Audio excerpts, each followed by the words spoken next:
Buenas tardes.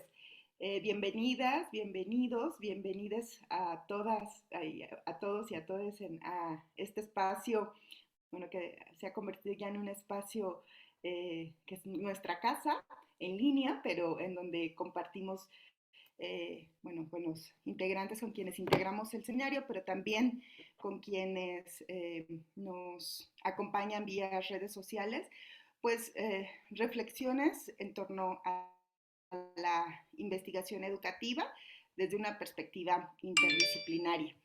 Y bueno, pues hoy no es la excepción, tenemos una sesión que se antoja por demás una reflexión pues muy potente, muy interesante. Y bueno, sin más, me voy a permitir explicarles un poquito la dinámica de la sesión. Tenemos el seminario en tres momentos del seminario. Un primer momento que es un momento de escucha, en la que nuestros ponentes nos van a compartir una parte de los trabajos que están realizando. Enseguida pasamos al segundo momento, que es un primer diálogo con quienes integramos el seminario, donde planteamos nuestras dudas, donde exponemos nuestros comentarios en general. Y el tercer momento, que es un tercer momento también muy importante para nosotras, es cuando abrimos a preguntas de las personas que nos acompañan a través de las redes sociales. Entonces, bueno, el tiempo de exposición se los recuerdo solamente, son máximo 20 minutos para que nos dé tiempo, bueno, de tener una charla rica, como solemos hacerlo cada 3 semanas. En esta ocasión tenemos una compañera y un compañero de lo que están vinculados a la ENES Morelia. Voy a empezar presentando a Diana Cecilia Rodríguez Ugalde. Entre la semblanza, lo que nos comparte de su semblanza curricular, bueno, Diana es mujer, feminista, psicóloga, profesora, investigadora, que tiene diversas vivencias desde activismos colectivos. Cuenta con un doctorado en estudios latinoamericanos y una maestría en psicología con énfasis en educación y sociedad, ambos por la Universidad Autónoma de San Luis Potosí. Actualmente realiza una estancia de investigación postdoctoral con el acompañamiento de la doctora Mónica Chávez en la ENES Morelia, UNAM. Ha sido profesora en la Universidad Autónoma de San Luis Potosí, en la Universidad Pedagógica Nacional 241 y profesora invitada por la Universidad de Barcelona y la Universidad Autónoma de Querétaro. Sus líneas de investigación son educación, profesorado y diferencias histórico-políticas en América Latina, pedagogías otras, colonialidad, capitalismo y género en América Latina, y es miembro del Sistema Nacional de Investigadoras del CONACYT con el reconocimiento de candidata. Esta tarde, Diana nos comparte una reflexión que ha titulado "Nosotros no vamos a dejar al río, reexistencias de maestras y maestros indígenas en la lucha por los comuns en el norte del Cauca, Colombia". Bienvenida, Diana. Cedo la palabra. Muchas gracias. Voy a empezar a compartir pantalla. Me dicen si la pueden mirar por ahí. Ya, ¿verdad? Sí. Va. Pues la verdad quisiera, antes que empezar con lo que nos convoca en este seminario, compartiendo estas láminas que fueron hechas por la colectiva Ácida sobre lo que está ocurriendo actualmente en Colombia. Actualmente Colombia, como hemos visto, está en un paro nacional, que es el paro nacional de 2021, desde el 28 de abril, y se ha volcado a las calles para manifestar el descontento hacia diferentes reformas, y una de ellas es la reforma tributaria, que es la que desató este paro nacional, pero que también presenta una conexión con el paro nacional que se vio irrumpido en el 2019. En este momento, bueno, las manifestaciones y las protestas siguen. El panorama en Colombia es sombrío incluso antes de las movilizaciones. Actualmente la pandemia está en su tercer pico y a la par hay masacres que están vigentes en los territorios rurales del país. En ellos se ha contabilizado que desde antes de este paro había 24 masacres en 22 municipios con un saldo de 95 víctimas. Actualmente vemos que las ciudades, y esto se ha compartido en las redes sociales de manera amplia en estos días, están militarizadas. Hay una asistencia militar que ha resultado en graves violaciones a los derechos humanos y los sectores sociales han pedido una reforma policial y la eliminación de la ESMAD, que ejerce muchas prácticas militares.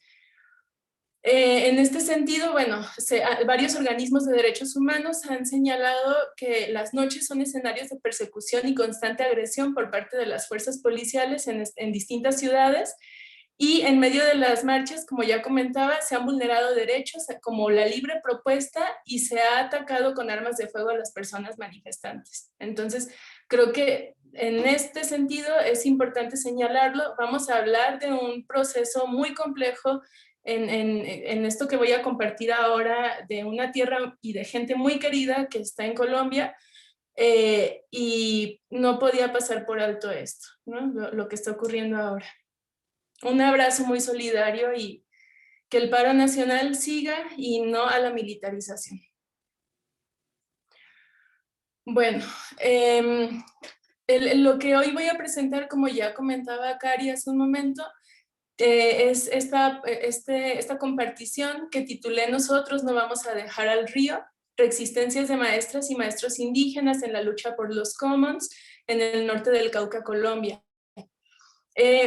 Quisiera compartir primero cómo es que surgió este estudio. Este estudio partió de una investigación que hice hace poquitos años, del doctorado en estudios latinoamericanos. Sin embargo, no fue inmediatamente la investigación que estaba realizando en ese momento, sino que en ese momento la investigación tornaba sobre las identidades, la construcción de identidades de maestras y maestros indígenas que estaban en procesos de formación docente, y fue un estudio comparativo México-Colombia.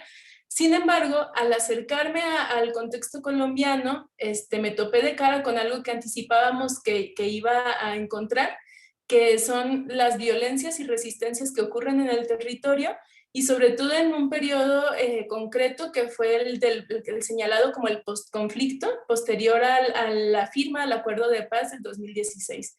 Esta estancia de campo fue casi todo el año del 2017, bueno, la mitad del año, y el acercamiento al territorio, concretamente en el departamento del Cauca, que ha sido un territorio atravesado por múltiples presencias políticas, grupos de poder de distintos tipos, armados, legales, no legales, narcotraficantes, y donde además también son territorios, como lo voy a mostrar más adelante, compartidos por pueblos originarios, por pueblos afrodescendientes, y otras resistencias que se gestan en el territorio, pues me llevó a identificar que era un territorio complejo donde se yuxtaponen distintos proyectos de vida que están dispuestos en y ahí empecé a analizar muy de mano de Arturo Escobar lo que define como ontologías políticas o luchas ontológicas, ¿no? Cuando refiere que estas ontologías políticas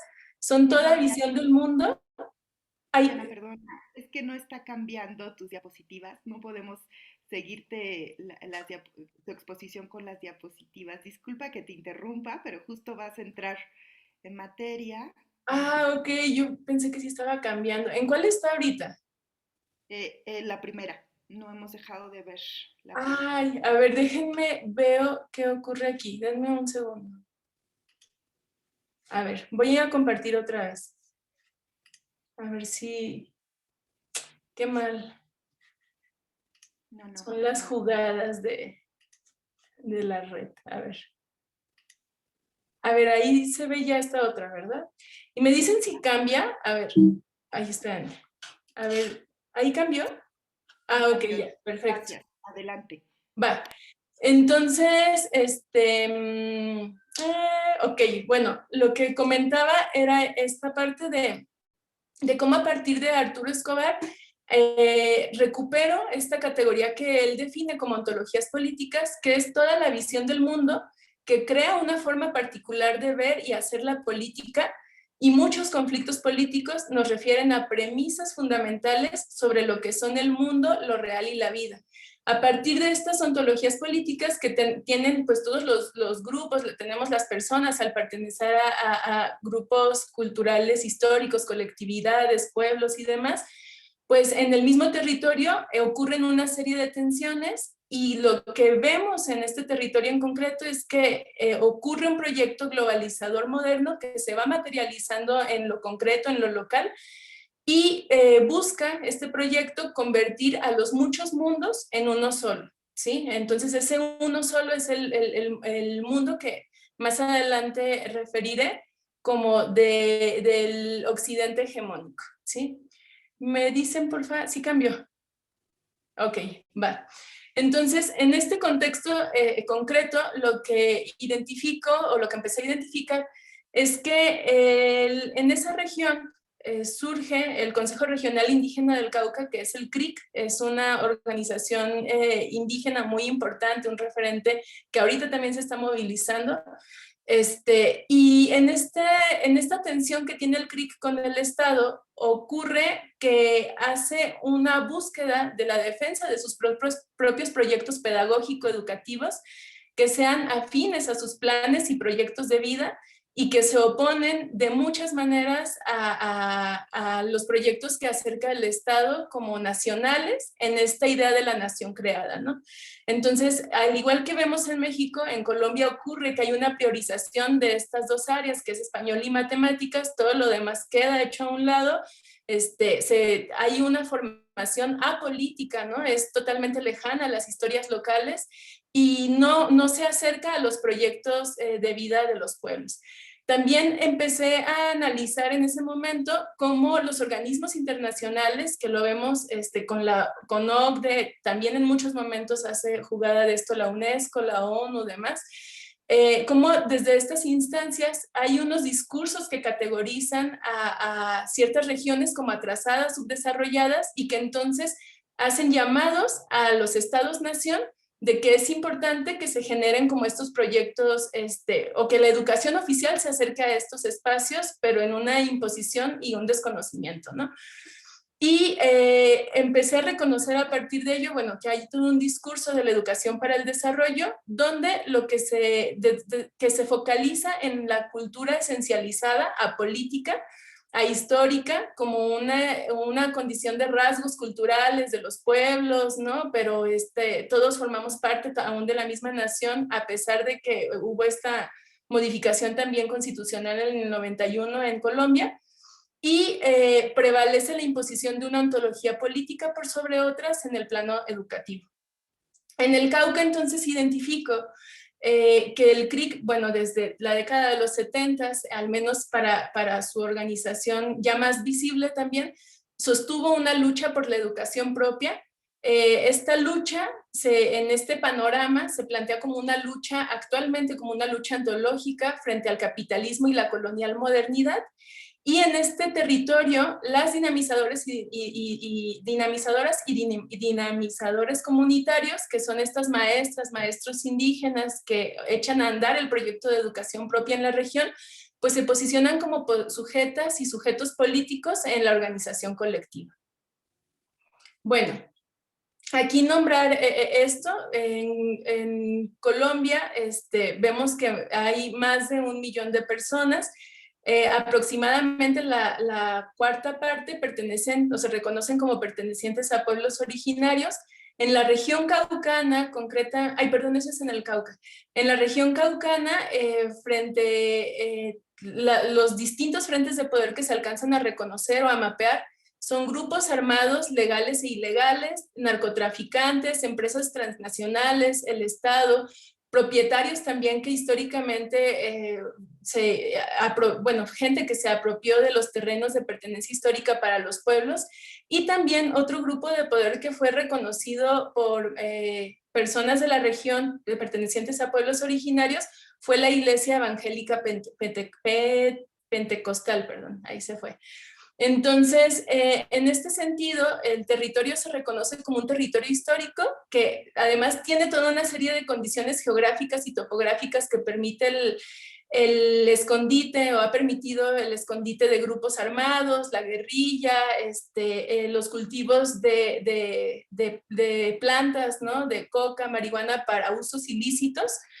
Y pues en el momento en el que estaba allá, era un momento de una coyuntura política muy importante porque se reconocía que el acuerdo de paz era una paz neoliberal, que lo que buscaba era permitir la introducción de Colombia a una globalización mercantil, donde pues atrajera a empresas transnacionales a la región.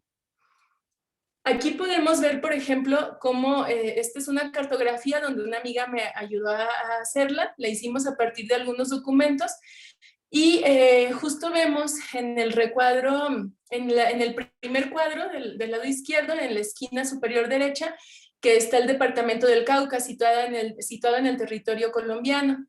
El focus que se muestra es la parte norte del departamento del Cauca, que es donde me voy a centrar ahora, donde vemos que hay grupos armados. Esto es posterior a la firma del acuerdo de paz, grupos armados ilegales, se muestran acciones paramilitares, disidencia de las FARC, el Clan del Golfo, el Ejército Popular de la Liberación, el Ejército de Liberación Nacional. Vemos que también hay presencia muy fuerte de policías, de militares, y del lado derecho vemos otro recuadro donde están las actividades productivas en la misma región, ¿no? Sabemos que hay cultivos de marihuana y coca en algunos de los municipios, el monocultivo de caña, que ha sido como una de las fuentes principales económicas en la región en el sector agrícola. Vemos que está la minería a cielo abierto, minería en río, la producción de madera, y que a la par están cruzados los territorios donde están los resguardos indígenas, ¿no? O sea, todo esto pues va mostrándonos un poco este mapeo de poder y de las tensiones ontológicas que se muestran en este territorio. Aquí quiero compartir esta imagen, que es una fotografía, a lo mejor no nos es tan lejana tampoco a varias vistas que podemos tener en nuestro país, en México, pero es una fotografía de algo que nombran allá como las ciudades perdidas, ¿no? Que son estos cultivos de marihuana y de coca en la noche en una región del norte del Cauca, y parecen pesebres, dicen allá, o sea, a lo lejos es como pesebre todo iluminado, pero pues son cultivos que están orientados donde se muestra la articulación que se tiene pues, con el narcotráfico también, ¿no? En el territorio. Entonces, bueno, al vislumbrar este panorama, lo que identifico muy cercana también al planteamiento de Segato es que se evidencia este nuevo paradigma de la territorialidad, donde los cuerpos son territorio también y donde cada uno de estos grupos de poder que son tanto representantes o cercanos al Estado, ¿no? Como militares, ejército, etcétera, grupos narcotraficantes, las guerrillas y demás, pues buscan atraer también a otros integrantes, y se muestran como estas agencias administradoras que están articuladas a la colonialidad y al capitalismo también. Entonces, aquí vemos que ante estas apropiaciones o tensiones que se muestran en el territorio, se evidencia la educación propia como una importancia, o sea, es una relevancia política porque atiende a los propios proyectos de los pueblos y también a las propias ontologías, cosmovisiones y maneras de entender el relacionamiento con el territorio que habitan, ¿no? Entonces, ahí hay una tensión importante que muestra la formación política pedagógica. Entonces, bueno, ahorita quisiera compartir esto, que el objetivo sería, o que planteé para este análisis, fue identificar y analizar estas tensiones ontológicas y las prácticas de reexistencia que realizan las y los dinamizadores comunitarios frente a los grupos de poder. No me voy a detener mucho en esto del abordaje teórico, solo voy a nombrar que me sustento desde la colonialidad del poder. Entiendo lo que Segato refiere como esto del proyecto del sujeto uno universal frente a la otredad. Aquí también reconozco como Lander al neoliberalismo como un modelo civilizatorio del occidente hegemónico, y como Escobar refiere, hay un discurso de poder que es el discurso del desarrollo que se instaura en los territorios. A partir de esto, como ya decía, desde Escobar también me acerco al término de ontologías políticas y luchas ontológicas que ocurren, que dan forma también, aquí ocurren unas reexistencias que son en términos políticos y culturales, modos de vida que son declarados desechables o sin valor para la acumulación del capital e invisibilizados por el pensamiento moderno colonial, ¿no? Refiero a los commons como aquello, como dice Rockwell, aquello que no se ha convertido en mercancía, que sí sostiene la vida, la cultura, el conocimiento y la educación. Y desde ahí, las y los dinamizadores de educación propia, pues se muestran como sujetos, me acerco mucho a Henry Giroux también y a Catherine Welch, para nombrarlos como sujetos, sujetos intelectuales sentipensantes, ¿no? Bien, nada más señalar que es un estudio que se sostiene desde el enfoque cualitativo, el método, pero también el proceso analítico partió de la etnografía. Quienes participaron fueron estudiantes NASA, del pueblo originario NASA del norte del Cauca, que cursaban en ese momento la licenciatura en Pedagogía Comunitaria de la Universidad Autónoma Indígena Intercultural, que es una universidad que surge del movimiento del CRIC. Y también participaron una formadora y un formador de esta licenciatura. Bien, entonces, bueno, dentro de estos hallazgos son solo dos categorías las que quiero compartir, que son las ontologías políticas de grupos de poder que fueron reconocidas a partir de estas observaciones y este acercamiento a campo y también de lo que comentaban los dinamizadores, y cómo estas ontologías políticas se han inmiscuido en la vida de los pueblos de la región. Entonces, lo primero que se reconoce o que reconocen es que el territorio se está concibiendo como una mercancía, ¿no? O sea, en este entramado de poder, dentro de los pueblos también empieza a haber procesos de pedagogización social en el acercamiento con estos grupos de poder, donde el territorio pasa de una comprensión ontológica como de la totalidad, de relación horizontal, de pertenencia a, como visto como una mercancía. Y aquí comparten dinamizadores de esta región. Ya están concibiendo el territorio y todo lo que hay al interior como mercancía, y desde ahí se ha ido como perdiendo valores muy importantes, como la reciprocidad, las mingas y todo lo que anteriormente se hacía. Pero esto puede verse también, por ejemplo, en el mismo acuerdo de paz, como en el análisis del documento, donde se muestra justo la búsqueda de incorporar a la región en un proceso de desarrollo que nombran aquí como desarrollo rural integral, donde se integre la economía y las prácticas económicas de la región a una forma de producción capitalizable a escala mundial, ¿no? Entonces vemos, por ejemplo, que aquí se habla de la importancia de que las empresas del sector privado adelanten su actividad económica en los territorios rurales con el fin de generar espacios formales de interlocución entre actores con diversos intereses que permitan impulsar una agenda de desarrollo común, ¿sí? Bien, otro de las ontologías que se muestra aquí es esta parte que es la introducción de la lógica de la razón moderna, institucionalizada, procedimentalizada, por parte del Estado en la relación que tiene con esto de la educación propia, porque ha habido una búsqueda, digo, desde hace varias décadas, donde los pueblos, para poder sostener su propio proyecto educativo, buscan que haya esta solvencia también por parte del Estado, o sea, que se brinde un recurso, ¿no? Pero en ese entramado y en esa articulación se ha visto que el Estado empieza a generar una serie de estrategias institucionales para que llevan a que la estructura que era horizontal, que era también autónoma desde otra lógica de relacionamiento, se acerque a una estructura vertical y donde se empiezan a generar hasta puestos de trabajo y empieza a generarse una burocracia administrativa que de pronto orienta que se dejen de lado los proyectos de autonomía educativa, ¿no? Entonces, aquí tenemos esta narrativa donde señalan que ahorita el Estado está financiando el proyecto educativo comunitario, pero nos toca estarle rindiendo informe a ellos. El gobierno nos hace una evaluación o unos seguimientos de acuerdo a unos estándares nacionales, ¿no? Y, bueno, está también esta parte donde hay un reconocimiento de que el individualismo frente al arraigo comunitario se ha impuesto en la región, tanto porque las comunidades de alguna manera se han introducido como a estas actividades de negocio ilícito, pero también por esta lógica que se empieza a introducir de que las funciones dentro de la educación propia en momentos son funciones más de empleo, como generar empleos, trabajo, que entonces por las condiciones también de la región, pues es un ingreso económico que lleva a veces también a desvincular del arraigo comunitario en varios momentos.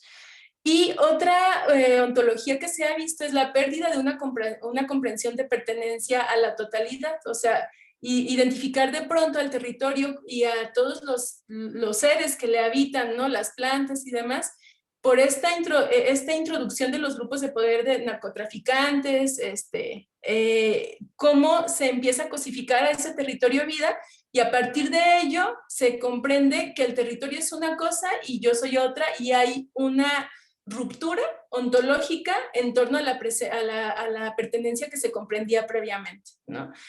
Y por último, está esto que se nombra aquí como imposición del proyecto de vida desarrollista sobre el buen vivir, donde, por ejemplo, en una de las asambleas del aniversario del CRIC, comentaba uno de los comuneros y personas también de la educación propia, de cómo estos procesos donde el Estado acerca una serie de financiamientos llevan entonces exigen, el Estado señala una serie de cláusulas que exigen que los proyectos de vida de los pueblos se alinean al proyecto de desarrollo nacional y a los proyectos de desarrollo que se llevan a cabo en los departamentos, ¿no? Entonces ahí también ocurren unas fisuras donde los proyectos de vida de los pueblos empiezan a tomar distancia también de sus propias ontologías por atender los señalamientos del Estado para brindarle los recursos y que puedan administrar este financiamiento y los proyectos que llevan a cabo, dentro de ellos la educación. Y bueno, dentro de los mecanismos de lucha política de las y los dinamizadores, ellos y ellas se enfrentan a muchos riesgos, reconociendo que la educación propia es una práctica de protección de la vida comunitaria, y a partir de eso posicionan ontologías políticas que son disímiles con estos grupos de poder. Y aquí tenemos una narrativa que justo evidencia esto, donde una dinamizadora del norte del Cauca refiere: uno como docente comunitario, lo único que llega es mirar qué problemáticas tiene la comunidad. De acuerdo a eso, empezar a trabajar. Y entonces ahí lo que encontramos era la problemática grande sobre la integración de los jóvenes a los grupos armados. Empezábamos a buscar procesos pedagógicos, ir a esos espacios de los grupos armados, pero donde la escuela se hacía. Pero el gran problema que encontramos era que desde la escuela se hace, pero desde las familias era otro. El papá o los primos eran de ese grupo. Yo tengo una compañera, ella empezó como a hablar del problema que se presentaba en la escuela, los niños con la integración del grupo armado. A los 8 días la amenazaron y chao, se tuvo que ir. Se tuvo que ir porque la amenazaron donde yo trabajo, ¿sí? Entonces vemos que, o sea, este ejercicio de la educación propia, de una práctica de protección del territorio, de echar a andar los proyectos de vida de los pueblos sobre sus propias ontologías políticas, lleva también a ser señalados como, pareciera como enemigos de estos grupos de poder, que entonces en momentos ha llegado a terminar con la vida de maestras y maestros, dinamizadoras y dinamizadores. Entonces, dentro de estas prácticas agenciales que llevan a cabo ellas y ellos, se encuentra, por ejemplo, el arraigo territorial, donde lo que buscan es este acercamiento de los estudiantes al territorio, porque sí reconocen que sin el arraigo, más bien con el arraigo, es difícil que también estos grupos organizados entren, que hay una mayor colectividad también y una mayor organización si existe este arraigo. Y reconocemos, por ejemplo, en esta narrativa que un dinamizador del norte refiere cómo orienta a que los recursos no se obtienen solo por estas prácticas capitalistas del narcotráfico, sino que pueden generarse otros tipos de cultivos que también lleven a la soberanía alimentaria de la región y que generen otras formas de empleo. Otra de las prácticas agenciales de resistencia es la de decolonizar el conocimiento que les impartieron, ¿no? Y entonces aquí refieren cómo es importante recuperar la propia historia, cómo es importante reconocer los conocimientos que no entran dentro de este orden de la lógica racional moderna, cómo es importante reconocer que el territorio donde habitamos, o sea, somos con él y es con nosotros, ¿no? Y empezar a cuestionar esas dicotomías que acerca la modernidad. Y también otra de las prácticas que reconocí en este acercamiento es el mirar como oriente las luchas indígenas, ¿no? Donde, por ejemplo, vemos esta narrativa de cómo, que dice un dinamizador, como profesores hacemos parte de ese proceso de lucha, del proceso de formar a estudiantes, que las comunidades empiecen a formar los niños desde que nacen y nosotros cómo ayudar, apoyar a fundamentar que esto de la educación propia es la que nos sirve. Uno de los estudiantes lo primero que espera es que sean líderes. Cuando uno habla de líderes, sea gobernador, sea alguien de la misma comunidad. Entonces, uno mira que la educación propia no está mirando que el estudiante sale y solamente para buscar empleo, sino que mire que ellos también pueden formarse en su contexto, ¿sí? Y bueno, para ir cerrando, están estas otras tres prácticas de resistencia, donde reconocen a la interculturalidad como una práctica que importa llevarse a cabo en la educación propia, donde no se trata de ver, porque los grupos en estas regiones conviven a veces varios pueblos originarios y también grupos que podríamos llamar mestizos, ¿no? Entonces, algo que refieren los dinamizadores es que no se trata de decir que están bien o mal los otros grupos, sino más bien generar diálogos desde las ontologías que cada uno de estos grupos tiene y desde ahí ver qué pueden construir en común, ¿sí? Y bueno, otra de las prácticas agenciales es esto que nombraba como es un río, para nosotros es vivo, que es el reconocimiento de entender a estos otros seres que habitan y cómo de otra manera, que no es como unos recursos naturales, perdón, que no son posesiones, que no son mercancía, y a partir de eso se desatan una serie de prácticas de lucha también por el propio territorio. Entonces vemos esta narrativa de un dinamizador que dice, es como la multinacional quiere desviar el río, ese río lo quieren desviar para tirarlo a la salvajina y nos hemos opuesto y la multinacional allá está insistiéndole al alcalde y exigiéndole al gobierno de que hay una licencia allá, pero de hecho no, porque es un río, es una fuente de agua, tiene sus valores, sus principios. Desde la parte cultural, para nosotros es vivo, porque ahí ejercemos todas nuestras actividades de protección, inclusive porque el hecho de que un río pase, pues nos da mucha garantía, mucha protección, mucha fuerza cultural, y nosotros no lo vamos a dejar al río, ¿sí? Y por último, sería esta práctica, ¿no? Que a lo mejor hay acerca a un concepto que surge desde los pueblos de México, ¿no? Que es esto de comunalidad, como ayúdame a hacer minga, ¿no? Que son estos procesos comunitarios, colectivos, de acompañamiento, de cercanía, de colectividad, para la defensa y para la protección de la vida, para echar a andar los proyectos comunitarios. Entonces vemos aquí que una dinamizadora comenta, la comunalidad es la erradicación la erradicación voluntaria de los cultivos ilícitos. Ya estando el problema dentro de la comunidad sobre los cultivos ilícitos, se dialoga con la comunidad, se revisa qué está pasando. Ahora, el paso a seguir con la comunidad es orientarla sobre las problemáticas que están causando esos cultivos y cómo buscar otras estrategias, otras formas de vida, de lo económico, para cambiar de pensamiento a estos jóvenes. Por ejemplo, ahí donde yo estoy, no hay grupos armados, allí no hay, porque la política se ha mantenido. Pero ¿qué pasa en la otra vereda? La otra vereda no tiene fuerte la parte política educativa, entonces ellos hacen y deshacen ahí, ¿sí? Entonces, bueno, a partir de esto, algunas conclusiones que planteo en este momento es que la región del Cauca es una región compleja por las configuraciones de subjetividades que se dan colectivas en este territorio, así como las apropiaciones territoriales que éstas realizan. Es además una región trazada por distintos actores sociales colectivos quienes en los intentos por consolidar sus proyectos de vida utilizan distintas posiciones políticas a su favor para tener un mayor acceso al poder y para enactuar los mundos afines a sus ontologías políticas. Desde el sentipensar de estas y estos dinamizadores, en acercamiento a las comunidades, pensando este hacer de la educación propia más allá de las escuelas, como lo compartí en algunas de las narrativas, muestran complejas reexistencias conformadas tanto por valores, praxis, anhelos y pensamientos que tienden a la prevalencia comunitaria. Evidencian también una comprensión ontológica que rebasa esta visión binominal separatista del ser humano y la naturaleza, cuando su hacer y su práctica política van hacia la defensa de la tierra y los otros seres en una no reducción materialista, es decir, una lucha por la vida, los commons o a través de la educación propia.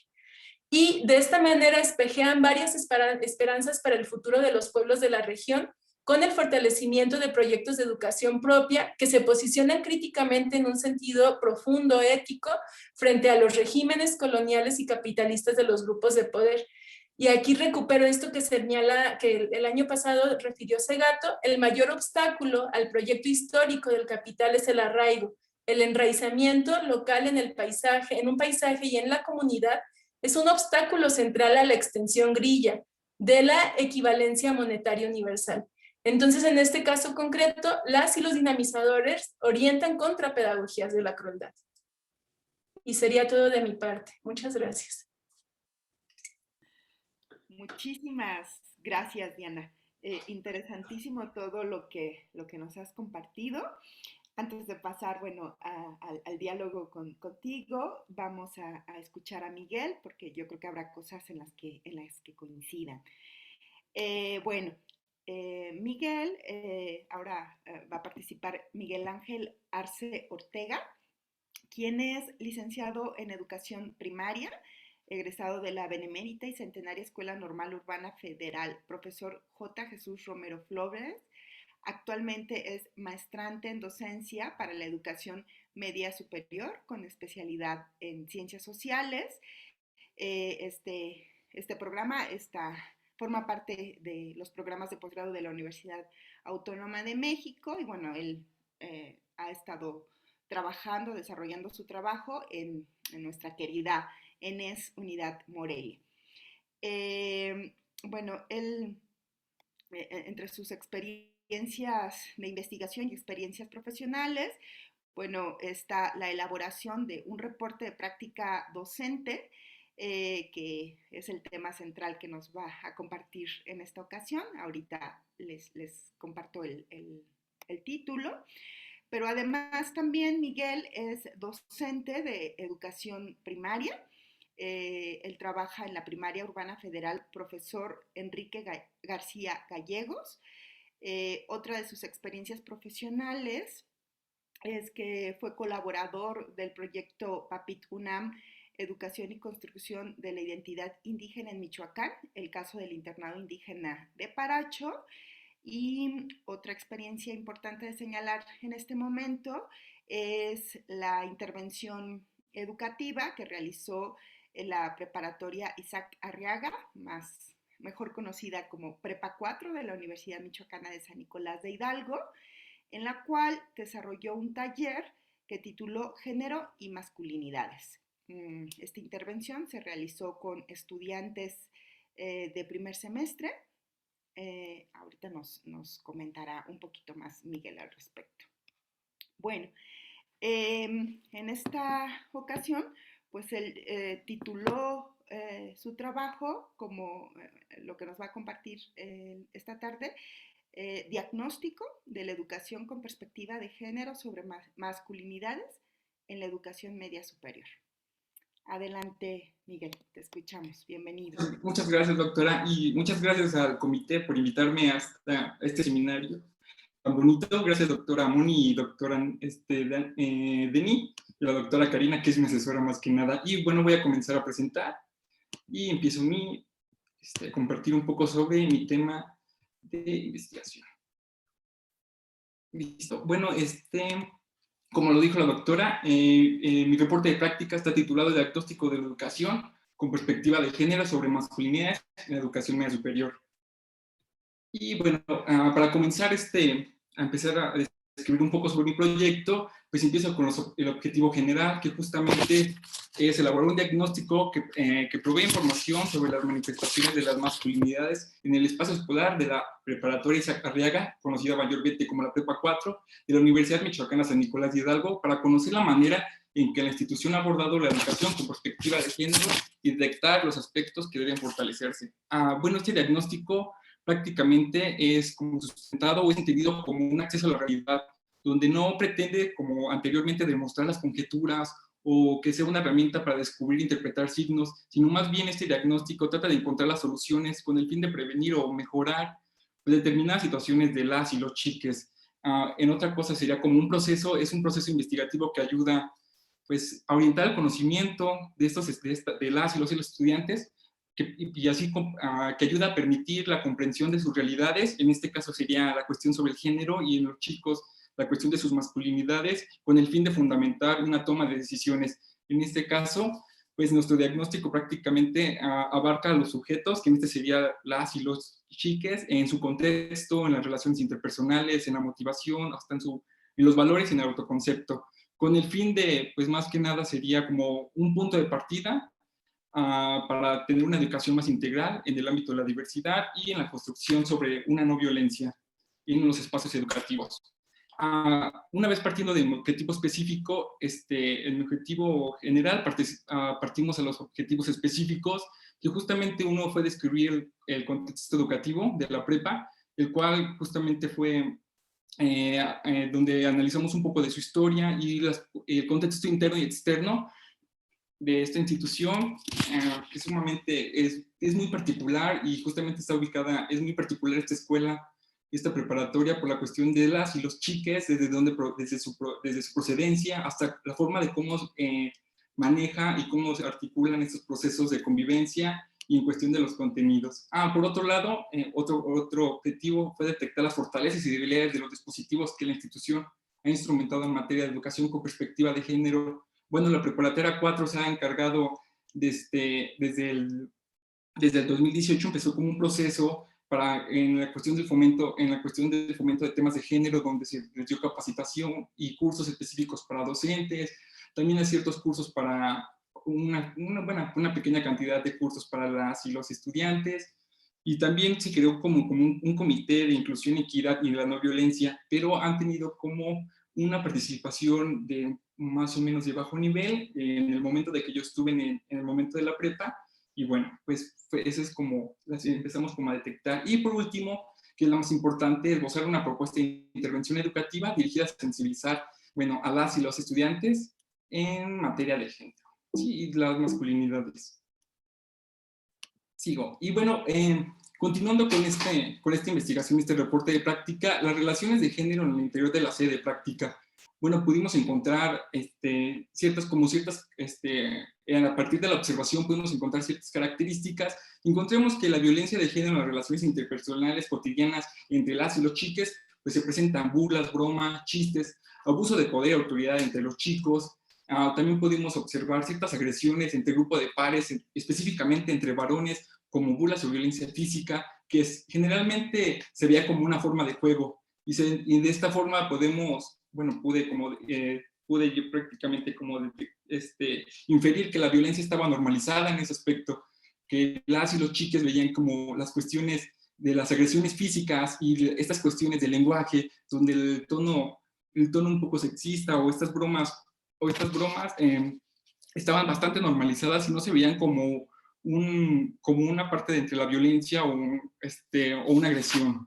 Y por otro lado, y algo también muy importante marcar, es que a pesar de que el contexto de la preparatoria 4 se encuentra en un lugar muy particular, que es justamente en la colonia Infonavit Girasoles, a pesar de que con los años tenía primero una perspectiva como un foco rojo, y a pesar de los años, los colonos junto con la preparatoria hizo un equipo y fueron cambiando esta construcción y fueron aumentando la seguridad, pero las y los chiques comentaban que se sentían un poco inseguros en la cuestión de a los alrededores de la prepa, y tales como ser asaltados y se sentían vulnerables. Pero un punto importante a rescatar es que a pesar de ese punto de que se sentían como vulnerables, pues existía como un acompañamiento, que eso fue lo interesante, que entre ellos mismos se acompañaban a tomar el transporte público, que iban entre bolitas, a justamente todos para todas y todas protegerse. Y bueno, a partir como de este desglose, de esta primera de las observaciones que se pudo realizar en el interior de las instalaciones, lo que fue pasillos, el patio, pues ya se armó un ciclo de, un ciclo de sesiones, bueno, un ciclo de taller con hombres y mujeres. Se decidió trabajar con ambos sexos, con hombres y con mujeres, con la finalidad de promover un conjunto sobre los procesos generales de género y consolidando los procesos sociales, culturales y emocionales del ser hombre. Este taller prácticamente se dividió en 2 bloques, se dividió en un bloque de género y se trabajó otro bloque de masculinidades. Tuvo un total de 6 sesiones y bueno, en cada sesión se trabajó un tema y lo voy desglosando poco a poco. Quiero recalcar que justamente estos contenidos y las actividades fueron como rescatadas de una revisión de la literatura y donde se trajeron un montón de actividades y un montón y prácticamente los objetivos de cada sesión de varias literaturas de las que se puede rescatar como equidad de género y prevención de la no violencia en la educación media superior, que la SEP en el 2010 saca una compilación de estos tipos de textos.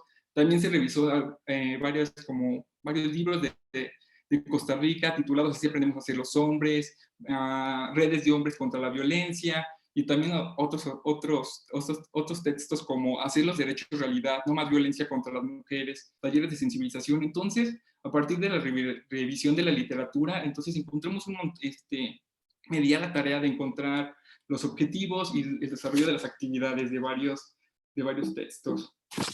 Y así es como comenzamos la construcción.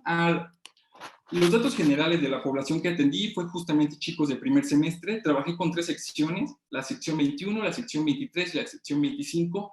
Tuvimos un total de 56 de las y los chiques, y en cuestión de porcentaje, las mujeres representaron un 48 y los hombres un 52. Prácticamente podemos decir que estábamos en una forma equilibrada entre la cuestión de los participantes, las y los participantes. Y bueno, en la sesión de presentación, se explicó un poco lo que sería, en la sesión 0, se dio un preámbulo de lo que trataría el taller. Cabe mencionar que el taller, la preparatoria 4 fue me dio el acceso a trabajar con estas secciones, pero era de forma libre para ellos. Es decir, este taller no tenía no se reflejaba en ninguna materia o no tenía ningún crédito extra en alguna materia o en alguna clase. Simplemente se dio con la coordinación. Era un taller de opción libre, entonces fue algo complejo realmente el proceso, pero realmente se tuvieron buena participación de las y los chiques, se tuvo buena recepción y prácticamente estuvimos las 6 sesiones con las y los chiques. Y bueno, en la sesión de presentación hicimos como una intervención de ideas previas y fue muy importante para mí qué pensaban las y los chiques sobre qué es el género. Y bueno, las secciones comentaban y hacen referencia a este término sobre lo femenino, sobre género literario, sobre hombre, masculinidad, mujer, música, película, sexualidad. Otras y otros comentaban sobre heterosexual, sobre homosexual, sobre mujer, y otros más sobre respeto, sobre hombre. Entonces, estas son como las ideas previas que tienen sobre el concepto de género. Pero también como mi tema, justamente sobre el desarrollo de masculinidades, ¿qué pensaban las y los chiques sobre esto? Y pues nos comentaban un poco, hacían referencia sobre los deportes. Pensaban que también el concepto de masculinidad se refería a fuerza, hombre, machismo, músculos, niños, otros como soberbia, desigualdad, mandato, patriarcado, testosterona, y entre alcohol, sexo. Entonces, estas ideas previas fueron como muy importantes para empezar a continuar con el desarrollo de las sesiones temáticas. Y bueno, como les comentaba en las sesiones, bueno, la primera sesión trabajamos con el tema del contenido de lo que fue sexo-género, y tuvimos nuestros 2 objetivos: diferenciar los conceptos de sexo y género y comprender que el género es una creación social y por lo tanto una forma de identidad. Para esta sesión de 60 minutos, todas las sesiones fueron de 60 minutos, trabajamos en la primera sesión trabajamos con 2 actividades: ubicar valoraciones biológicas y sociales y los hombres responden cómo son los hombres en las relaciones y las mujeres cómo son en las relaciones. En esta sesión tuve muy buenos resultados y me llevé realmente como ciertos cuestionamientos en cuestión del desarrollo de la sesión, porque los chiques comentaban cuando estábamos viendo las cuestiones biológicas y sociales, como suponer para los talleristas fue muy fácil identificar las cuestiones biológicas, pero en cuestión de las construcciones sociales o actividades cotidianas como que yo marqué, como cocinar, como estas cuestiones de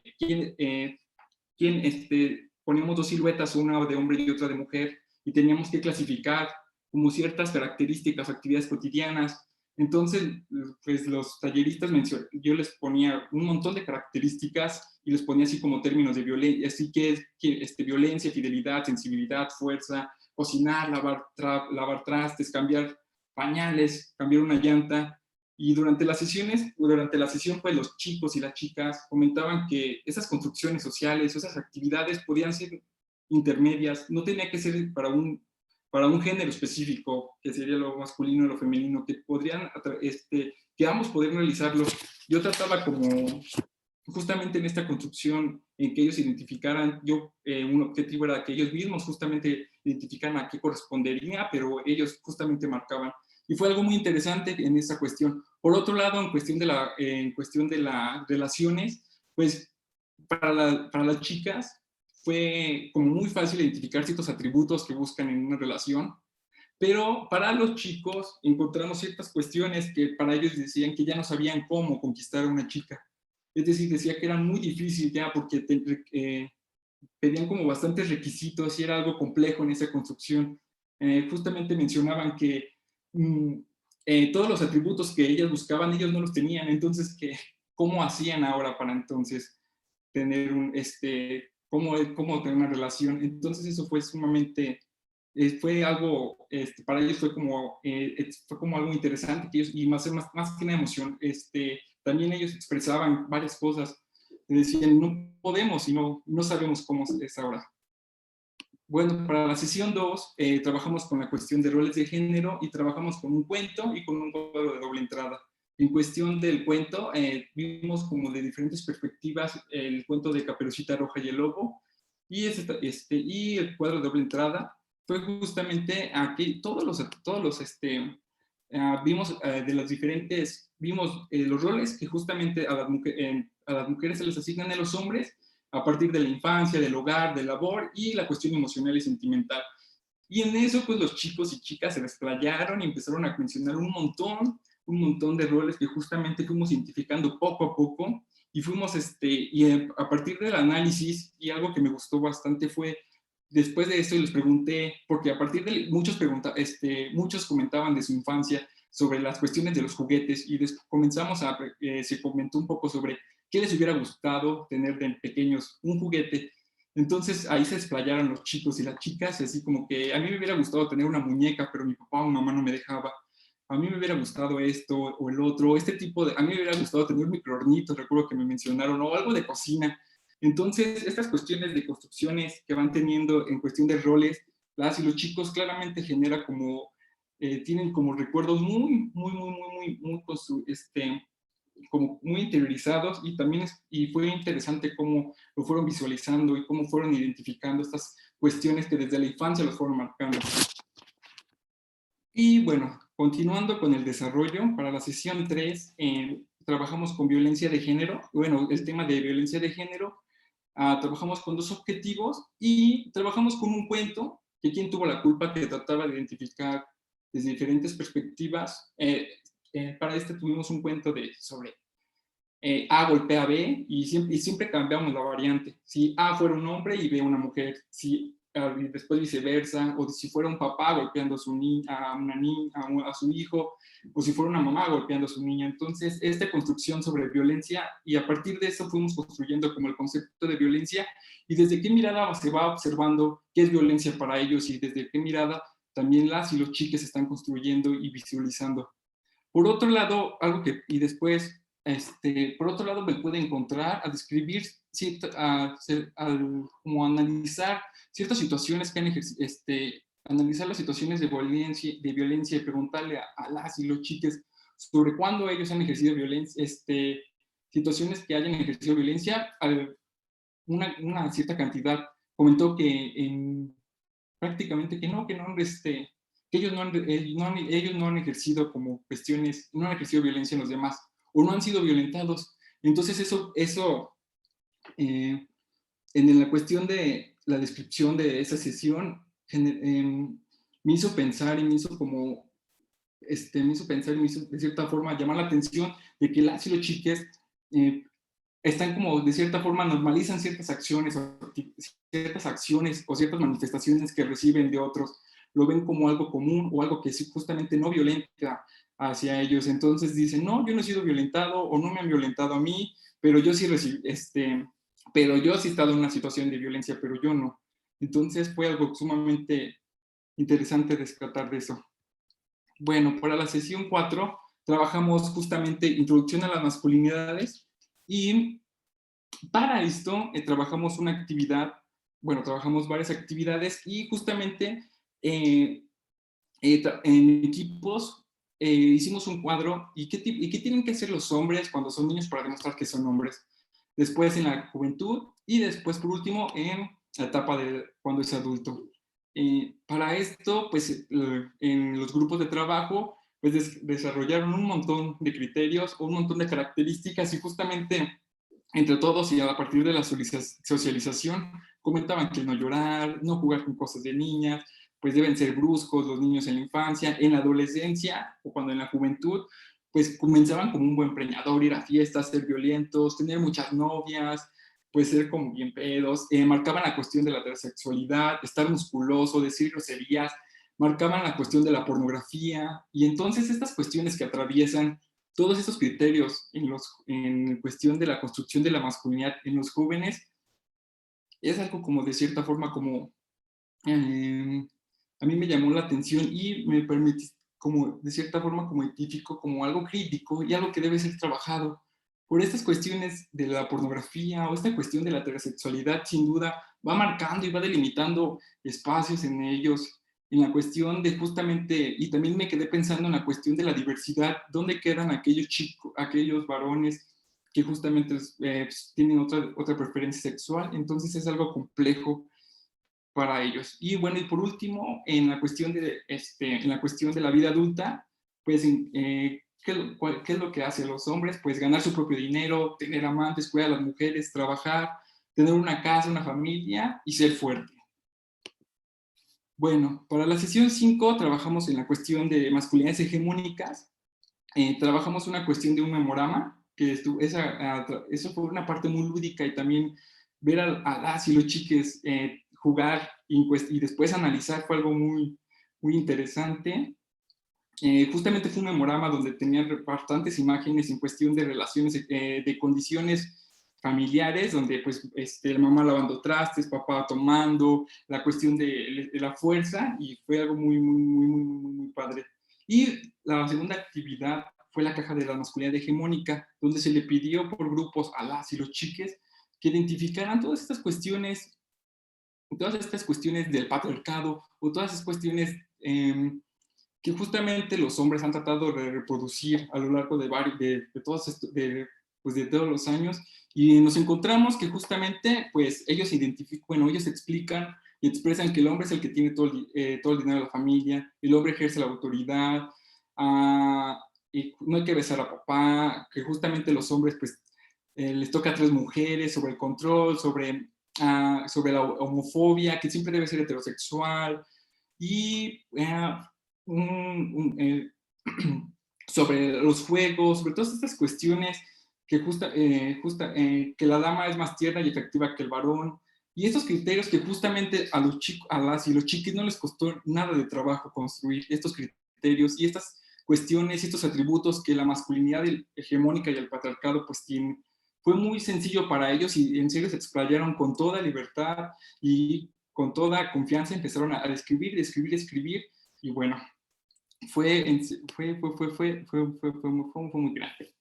Y ya para la sesión 6 y ya prácticamente la finalización del taller, justamente en esta sesión trabajamos como que es un término que está como en cierta forma debate, las nuevas masculinidades, y se trató de, en esta sesión tiene como propósito, hicimos un análisis de ciertos casos, de videos, pero el producto fuerte de esta sesión fue un contrato social, donde las y los chiques, a partir de toda esta cuestión y este análisis y esta construcción, este análisis y esta reflexión que hicieron y que hicieron a partir del género y las masculinidades, ¿qué proponían ahora? ¿Qué proponían ahora para poder cambiar a futuro? Y bueno, pues bueno, una de las respuestas que dieron, bueno, que la mayoría de los equipos fomentó, pues fue el respeto, la igualdad y la tolerancia, pero también otros puntos que fue la reflexión personal, la solidaridad entre compañeras, la solidaridad con las compañeras, el fomentar una cultura de denuncia, pláticas y talleres sobre equidad de género para profesores, estudiantes, padres de familia y el resto del personal, espacios de diálogo entre chicas y chicos, entre, eh, así como entre las propias chicas. Eso también me llamó mucho la atención, que ellos proponían que sí hubiera como esta colaboración entre las y los chiques, pero también que justamente las chicas, como estaba como esta cuestión de como alianza entre ellas mismas para poder fomentar justamente esta como discriminación o justamente esta ola de violencia que estaba hacia ellas. Entonces empezaba como a proclamar entre ellas mismas como hay que unirnos para erradicar o justamente trabajar esta cuestión de violencia de género, impartir cursos. Y bueno, en general, ese fue el desglose general del taller, que funcionó como diagnóstico para las sesiones. Fueron 6 sesiones, aparte de la presentación de la sesión 0, aproximadamente fueron 60 segundos, y a partir de la sesión, finalizando la sesión 6, se retiró de las aulas y justamente se empezó ya la recopilación de información para el análisis. Y prácticamente es todo.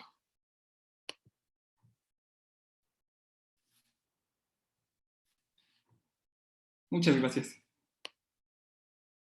Ay, ahora sí, perdón, no había abierto el micrófono. Muchas gracias, Miguel. Bueno, sin más, si les parece, pasamos a la fase que también disfrutamos mucho, que es el intercambio entre nosotras y nosotres de los temas abordados. Hacemos como en ocasiones anteriores, si les parece, un bloque de 3 intervenciones y luego les regresamos la palabra a nuestros participantes y luego hacemos una nueva ronda. ¿Quién quiere comenzar? Adelante. ¿Comienzo yo? Adelante, Mari, por favor. Pues comienzo con Diana. Diana, a mí me gusta mucho lo que haces en general y específicamente lo que nos presentas hoy me parece también bien importante. Entonces, pues antes de empezar como a soltar mis comentarios en torno a eso, pues te felicito. Gracias por presentarnos y por darte este espacio y compartir con nosotros. En particular, a mí me llama muchísimo la atención de lo que nos presentas, la parte de las prácticas agenciales de resistencia. Me llama muchísimo la atención porque tú sabes que yo también trabajé con maestros en zonas de conflicto armado en Michoacán. Y a mí se me hizo muy complejo poder identificar en el análisis esas prácticas que venían de los maestros y las maestras de estos agenciar su resistencia, ¿no?, en las propias comunidades.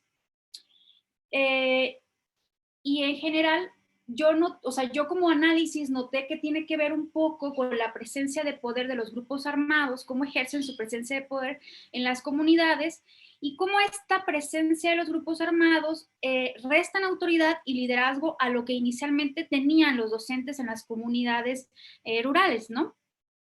Y cómo, por ejemplo, esta vulnerabilidad y esta situación vulnerable en la que se encuentran los docentes ha provocado una especie de, como la ley del mínimo esfuerzo que menciona Conde, y esto a su vez ha traído como consecuencia un desapego, esto es lo que yo observé en la investigación mía, un desapego de la comunidad, es decir, del sentir comunidad, del sentirme parte de la comunidad donde yo estoy, ¿no?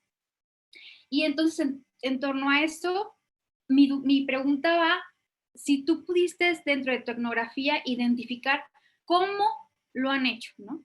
¿Cómo han hecho estos docentes por medio de qué procesos, supongo, muy complejos, pero que más o menos nos orientes en ese sentido, para poder ellos generar estas prácticas de resistencia, ¿no? Pues sí, de permanecer y estar y funcionar también, ¿no? Porque decías muchas cosas, por ejemplo, de parte de sus reflexiones de ellos, ¿no? En torno a su estar en esos momentos y en esos lugares. Entonces, ese es como pues lo que a mí me llama la atención y me gustaría que nos compartieras a todos por un lado. Y por otro lado, que a mí también se me hace muy bonito esta parte que dices que la educación, bueno, que encontraste un poco que la educación es una práctica de protección de vida, tú lo llamas de vida comunitaria, pero yo le agregaría dos cosas que yo encontré también en mi investigación, ¿no? Que claro que mi investigación no fue un estudio comunitario como tal, pero yo también encontré, fíjate, y eso se me hace muy interesante, que la educación figura y simboliza para los participantes que yo entrevisté como una práctica de protección de vida, pero de vida comunitaria, de vida familiar y de vida escolar, ¿no? Y eso me parece como bien importante, como incluso estas ideas son transnacionales, pues, ¿no?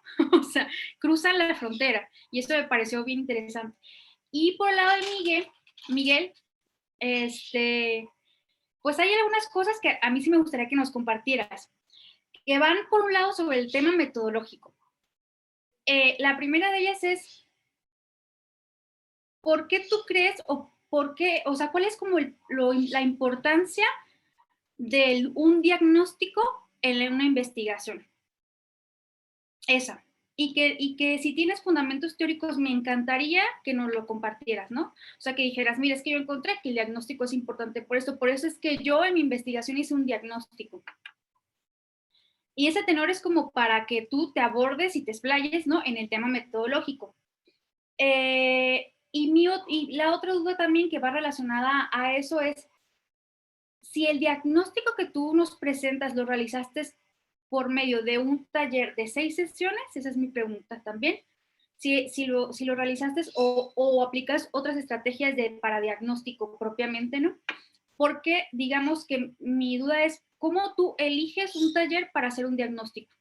O sea, eso se me hace bien maravilloso, ¿no? Porque yo también he aplicado talleres y funcionan como diagnóstico, pero tú, ¿cómo es que llegas a esa idea general y esa conclusión? O sea, ¿cómo dices tú, quiero hacer un diagnóstico, esta es mi premisa de mi investigación, mi objetivo, lo voy a hacer por un diagnóstico por medio de un taller de 6 sesiones, ¿no? O no sé cuántas sesiones, creo que son 6.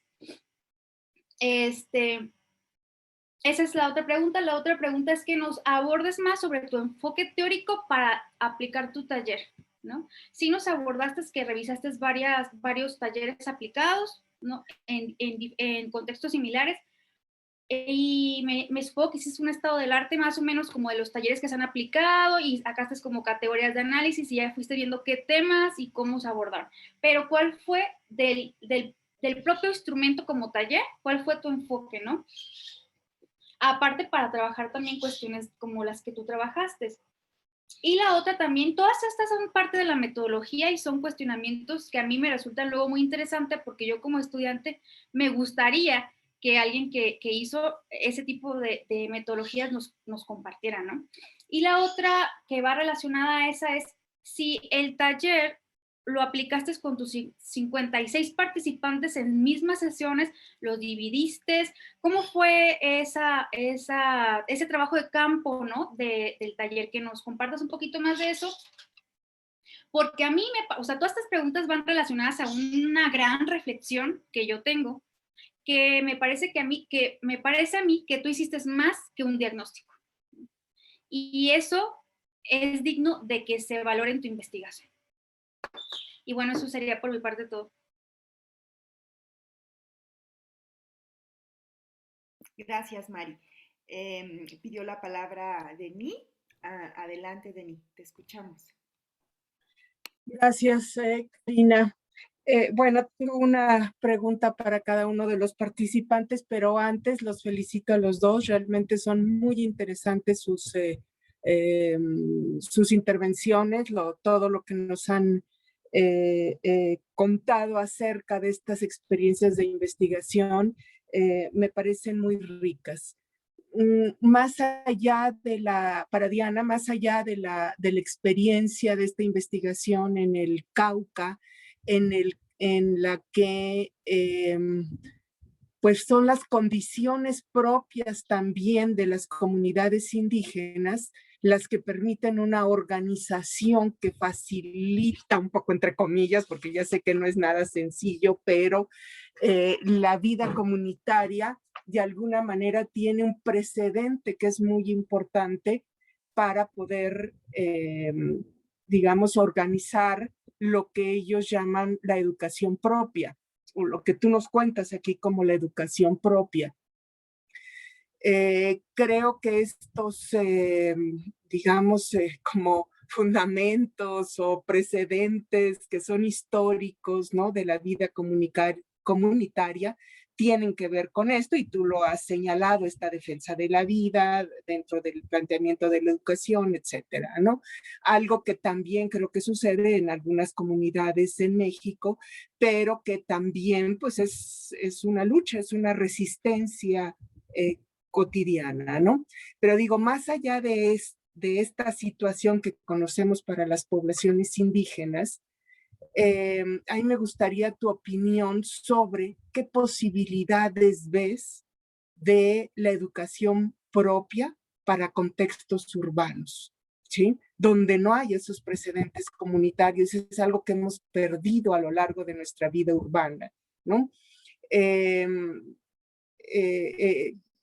Yo he manifestado en alguna ocasión con mis grupos, etcétera, que es algo que tendríamos que aprender, ¿sí?, de las comunidades indígenas, que algo que tendríamos que recuperar.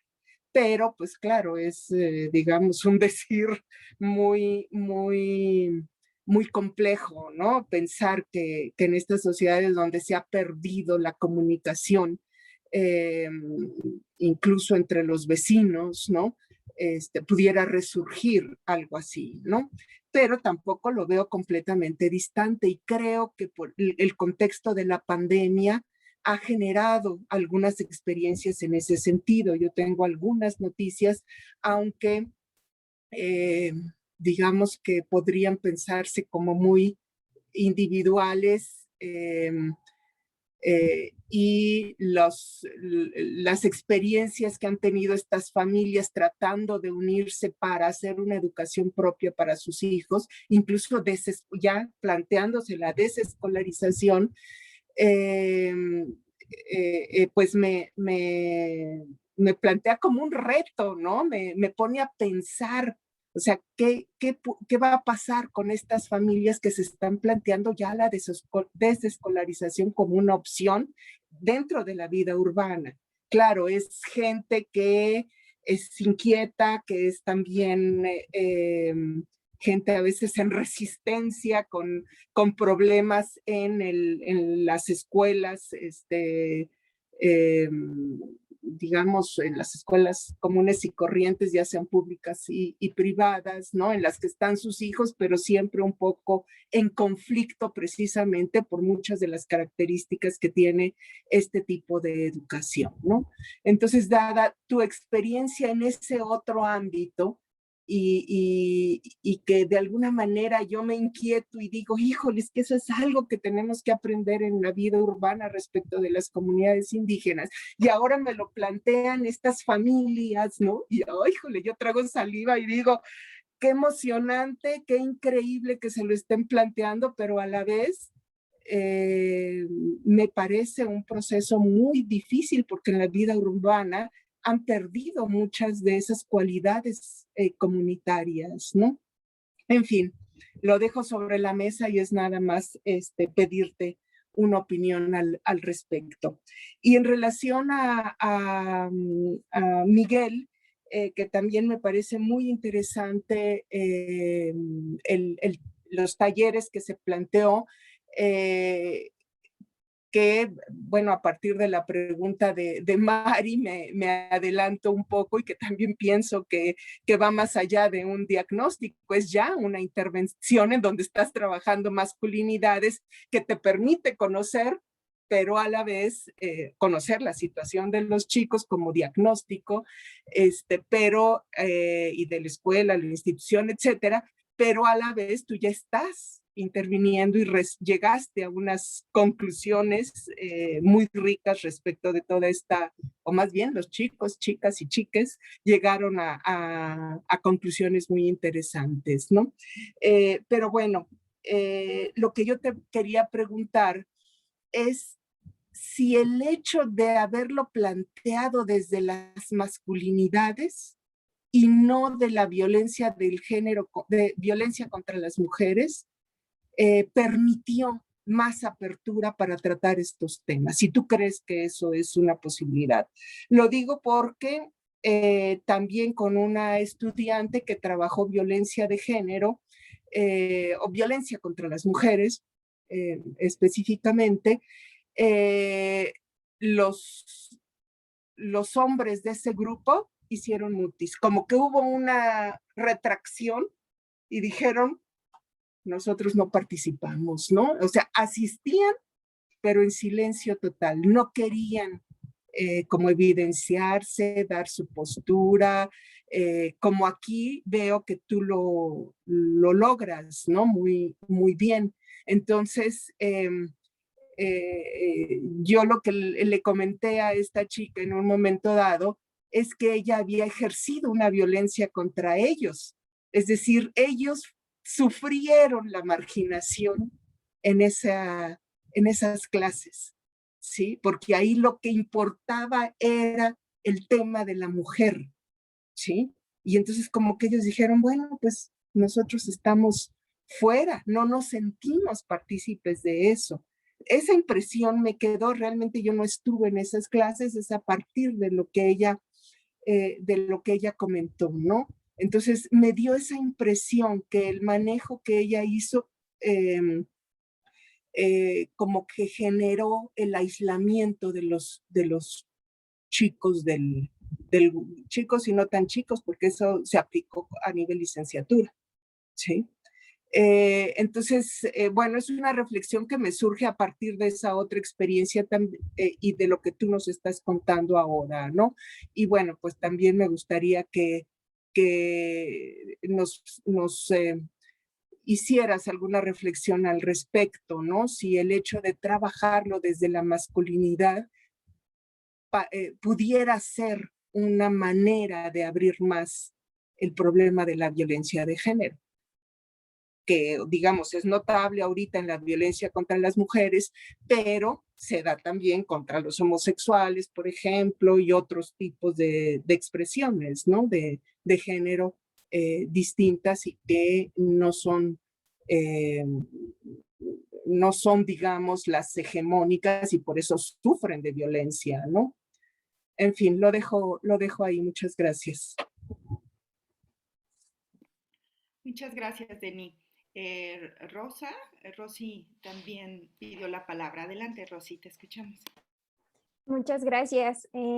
Bueno, pues yo también estoy contenta de poder escucharles. Me da mucho gusto que se compartan y que se creen estos espacios. Yo también comparto muchos sentires de las preguntas que ahorita se hicieron y quisiera solo como puntualizar algunas cosas que me parecieron como muy, muy, muy importantes. Y es una, la posibilidad de poder enunciar los otros y las otras voces desde otros territorios, específicamente el caso de Diana, lo que comparte, porque pues es una construcción que viene y que se gesta en territorios que no específicamente están donde habitamos, no son parte de lo que habitamos. Creo que esa es la primera cosa, que creo que es como la parte fundamental, porque también en él se piensa esta reexistencia, no solo de los sujetos con los que se está dialogando y construyendo este sentir, sino también de una que está poniendo el cuerpo y muchos otros sentires dentro de esos territorios. Entonces, a mí me parecía muy bueno también, felicito como la puntualización sobre los autores. Te lo comentaba, Diana, creo que hay muchas cosas que atraviesan. Hay autores que, por ejemplo, uno de ellos, Muchavisoy, ¿no? Que trabaja con lugar y territorio, pero también le suma el tema de la memoria. y creo que es algo de lo que también pude observar, ¿no? en esta exposición. Y justo me gustaría preguntar, a partir de esta idea de territorio, lugar y memoria, pensar cuáles han sido esas memorias de resistencia que se han ido compartiendo en lo pedagógico, ¿no? Desde escenarios pedagógicos comunitarios, porque creo que es uno de las potencialidades que tienen este tipo de movimientos, como lo comentaba la doctora Denis, de la forma en cómo se va, lo pienso como cocinando, ¿no? Como esta idea también pensada desde Rockwell, ¿no? Como la reproducción de aquello que nos hace ser, ¿no? Creo que ahora me gustaría justo precisar y preguntar sobre cuáles son esas memorias de resistencia que se están gestando, ya sea en espacios escolarizados o fuera de ellos, pero justo a las generaciones que vienen detrás, ¿no? Que siguen pisando ese territorio y que se dan cuenta de todo lo que les atraviesa. Entonces, bueno, esa era una pregunta y igual felicidades por compartirlo y por lograr también precisar la voz y las voces de los otros sujetos que en su momento te compartieron ese sentir, ¿no?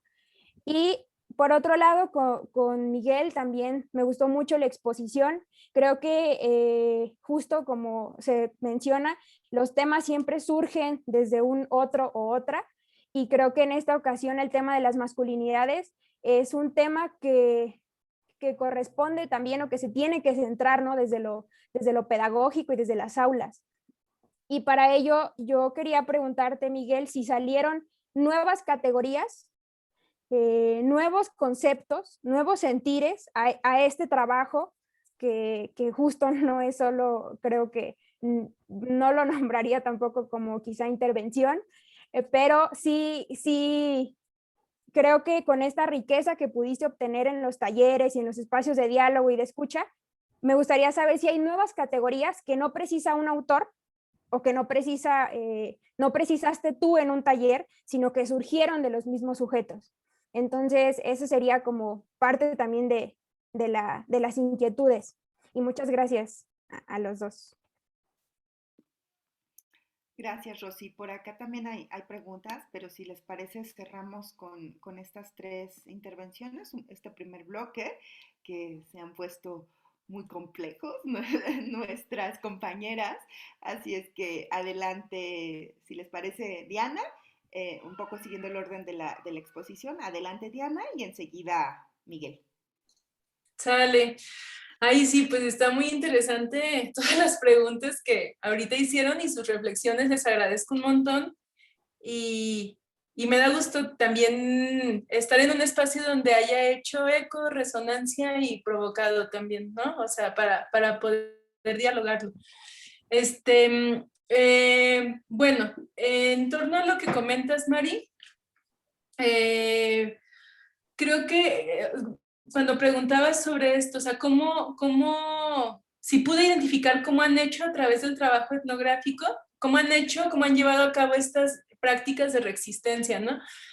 Creo que hay muchos retos como los que tú ya comentabas de estar acá, ¿no? O sea, ser visibles, por ejemplo, o ser señalados, por estos grupos de poder o por agentes, porque también las comunidades, y creo que es muy cercano a lo que nos ocurre en nuestro territorio, en las comunidades hay gente que también pertenece a estos grupos de poder, ¿no? Entonces, de pronto, como el señalamiento sí es algo que genera temor, hay toda una serie de mecanismos de terror y de temor que se ejecutan ahí, pero creo que una de las... bueno, un elemento importante es justo lo que comentaba la compañera Denis, ¿no?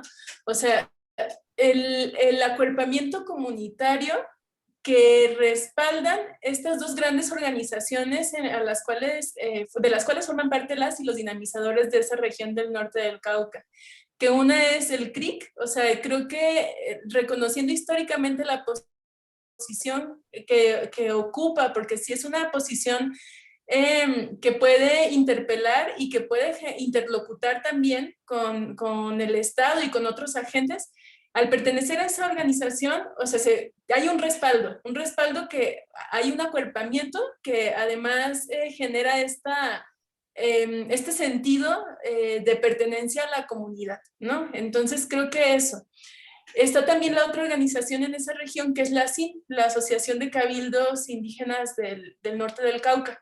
Entonces esa asociación también es un poco más reciente que el CRIC, pero es una organización que plantea fuertes posicionamientos en la región también, ¿no? O sea, cuando hablo de posicionamientos es que hay muchas prácticas de llamamiento al Estado, así como ahorita lo estamos viendo en este paro.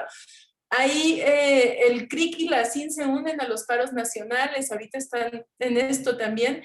Tienen una estrategia también de llamado al Estado, que es una amiga de allá muy querida, Natalia, me decía, es que es como cerrar la vena económica de América Latina, la panamericana, ¿no? Entonces, ante una situación donde hacen un llamamiento o donde algo no están siendo observados, visibilizados y demás, ocupar la panamericana obstruye, ¿no? Y entonces eso ya muestra, pues sí, es un acto político también. Entonces, digo, esto lo comento ahorita como, a lo mejor como unos brochazos nada más, de reconocer que hay unas condiciones históricas de esta organización que respaldan también esta práctica, ¿no? También creo, hay muchos retos, o sea, tampoco es que no vamos a ir del negro al blanco, o sea, creo que también hay espacios donde es difícil como poder lograr estas prácticas de reexistencia. Por ejemplo, un dinamizador me comentaba, en la educación propia son como 4 los ejes generales que aborda, y cada pueblo, cada región, cada comunidad lo acerca a su propio proyecto de vida. Una de esas áreas es la espiritualidad, ¿sí? Entonces, además es también un señalamiento como frente al Estado por toda esta educación religiosa, ¿no? Católica, demás que se impartió ahí, pero también es un reconocimiento de sus propias cosmovisiones y una recuperación también en muchos momentos, ¿no? Entonces, cuando este dinamizador me contaba que él en la vereda donde estaba como maestro, empezó a hablar pues de la espiritualidad, empezó a recuperar rituales, ¿no? Del pueblo originario al que pertenecía, además. La comunidad, las mamás, los papás dijeron que eso no era lo que querían, ¿no? Porque también está esta presencia que decía de la iglesia evangélica pentecostal. Entonces, esta religión, hay una imposición que también me topé aquí en México, en la Huasteca, cuando estuve en trabajo de campo. Hay una imposición sobre los pueblos originarios de no practicar sus propios ejercicios espirituales, ¿no? Sus propias cosmovisiones en torno a ello. Entonces, este maestro dejó de lado eso y creo que le pidieron que dejara la escuela, ¿no? Entonces, a lo que voy es que es un territorio complejo de por sí, pero creo que la organización histórica que antecede y este acuerpamiento de estas otras organizaciones grandes también permite un posicionamiento de ellas y ellos, ¿no? Para poder lograr esto. Bueno, y creo que de ahí sobre lo otro que comentabas, bueno, creo que ahí se va resolviendo un poco también la otra pregunta que me planteabas. Si no, me comentas, ¿sí? Sobre lo que comentaba Denny, sí, o sea, yo creo que tenemos mucho que aprender, ¿no? De verdad, cuando hemos tenido la oportunidad de poder estar en espacios colectivos, ¿no? Que salgan de la institucionalidad y demás, reconocemos el gran esfuerzo que requiere sostener la colectividad, ¿no? Y cómo en esta sociedad individualista que habitamos, pues eso también es un acto de resistencia, ¿no? Que es necesario y que también nos enseña, o sea, son pedagogías sociales que nos enseñan a entender la sociedad, las relaciones, lo posible también en colectividad. Creo que sí es un reto muy grande. ¿Qué vería yo? Quisiera plantearlo desde dos miradas distintas. A veces creemos, digo, en el trabajo de investigación que estoy haciendo ahorita por la estancia postdoctoral, que tiene que ver con prácticas de resistencia de maestras y maestros en educación básica frente a la violencia por el crimen organizado, me he topado, ahorita estamos en trabajo de campo, pero me he topado en estas narrativas y en lo que las maestras y los maestros de verdad que con todo el compromiso me comparten. Me he topado muchas prácticas que llevan a cabo y lo que sostiene en muchos de los casos es la colectividad. O sea, el poder enlazarse, vincularse, encontrar a otras personas en la escuela, no son todas las personas tampoco, pero a otras personas en la escuela que digan, esto no puede seguir así, ¿no? Entonces algo se tiene que hacer. Entonces caer en cuenta, o sea, y cuestionar también la normalización de estas cotidianidades, eso, y encontrar a personas con las que se pueda sostener una práctica de cuidado, eso lo he topado y la verdad es que es como una luz, ¿no? Es una esperanza también por ahí de algo puede echarse a andar, algo puede seguirse. Entonces, bueno, eso como para señalar que no es utópico, ¿no? Que también ocurre. Pero creo también que a lo mejor en momentos donde estamos en espacios que pareciera que, pues sí, que vivimos en el privilegio, ¿no? Que no nos vemos atravesadas o atravesados por situaciones tan críticas como estas violencias, también he conocido experiencias donde, bueno, lamentablemente no son en educación pública, ¿no? Hay una experiencia de unas amigas muy queridas en San Luis que es Amara y es comunidad educativa y se sostiene desde la comunidad, ¿no? Pero ellas también son son dos amigas quienes coordinan este proyecto y son amigas que están muy comprometidas también con que hay otras formas de relacionamiento que se tendrían que llevar a cabo en la sociedad y que son críticas también a las posiciones de poder y son críticas a la escuela en su desarraigo de lo colectivo, lo comunitario y en su desarraigo con una educación que tenga sentido realmente para la vida, ¿no? Entonces creo que a lo mejor las posibilidades están, bueno, y ellas han orientado en articulación con madres, padres, que también se acercan personas que les hace sentido esto de una u otra manera y que al interior gestan una serie de prácticas también como de apertura y de truequeo y demás. Ahí encuentro como algunas también posibilidades, ¿no? O sea, que es otra vez el encuentro, el diálogo con otros, que nos permite cuestionarnos las posiciones que ocupamos, los espacios que habitamos, cómo se dan las cosas actualmente y cómo podrían ser las cosas de otro modo, ¿no? Entonces, bueno, ojalá que yo considero que en estas experiencias que comentas, Dani, seguramente están planteando otro marco de referencia de lo posible y ojalá que puedan seguir aún cuando volvamos a cierta presencialidad, ¿no? Y en lo que comentas, Rosy, sobre cuáles han sido estas memorias, ¿no? De reexistencia en los escenarios pedagógicos comunitarios que también rebasan a las escuelas. Hay muchos momentos, yo estuve allá, les comentaba, fueron como 7 meses de trabajo de campo. Y la verdad es que al inicio me fue como muy difícil entender muchas cosas, ¿no? O sea, pero ya en la cotidianidad y en el también observar con mayor precisión después de todo lo abrumante que es acercarnos al principio a campo,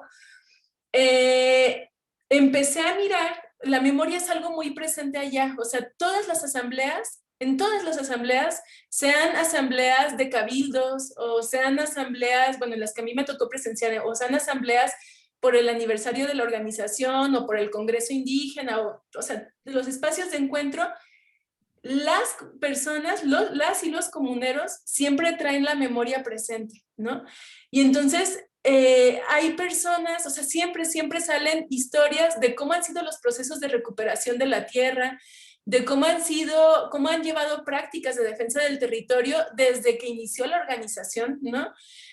De también memorias sobre las violencias, ¿no? que atraviesan sus territorios, de cómo han llegado estos grupos de poder y cómo arremeten contra toda la vida que está ahí, y también muchas memorias de cómo varias comunidades se organizan para recuperar